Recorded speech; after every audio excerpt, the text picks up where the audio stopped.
Here's something that most people don't even realize is in the Bible. Iran. Yeah, that country you always see on the news. You probably think war, protests, nuclear threats, all that. But did you know the Bible actually talks about Iran? And I don't mean in a symbolic way, I mean by name. Let me break it down. In ancient times, the area we now call Iran was known as Elam. That's how it shows up in the Bible. So whenever you see Elam in Scripture, it's talking about that region, that land, those people. Now I want you to hear this verse real clear. Jeremiah chapter 49, verses 35 to 38. This is what the Lord of Heaven's army says. I will destroy the bow of Elam, the best of their forces. I will bring enemies from all directions, and I will scatter the people of Elam to the four winds. There will be no nation where Elam's exiles have not gone. I will set my throne in Elam, says the Lord, and I will destroy its kings and officials. But in the last days, I will restore the fortunes of Elam. Let's just stop right there. God said Elam's military power would be broken. That's the bow of Elam. That's like saying, I'm going to take away their strongest weapon. He also said he's going to bring enemies from every side and scatter the people.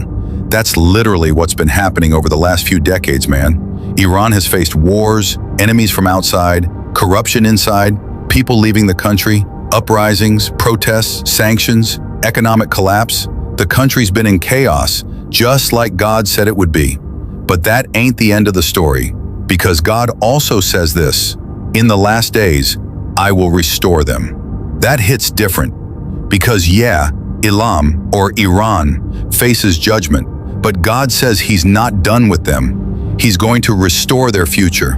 That means there's hope, a purpose, even in all the mess, and it gets deeper. Check out this other verse.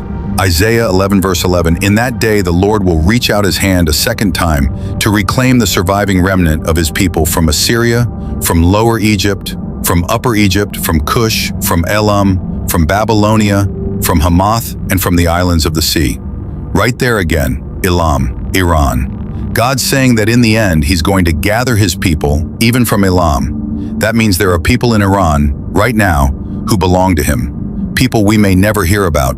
People suffering in silence. People being called by God. And one day he's going to call them back. That tells me something powerful, man. While the world sees Iran as an enemy, God sees a people that he's still reaching for. He sees a remnant. He sees restoration. And you know what?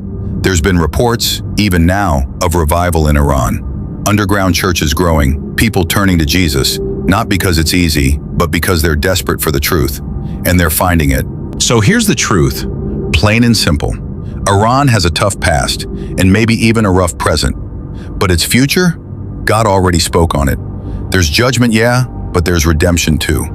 He ain't done with Elam. He ain't done with Iran. And if he ain't done with them, then he ain't done with you either. So don't let the news feed fool you. Don't let politics cloud your vision. God sees every nation, every soul, every future, even Iran, even you. That's the truth from the Bible.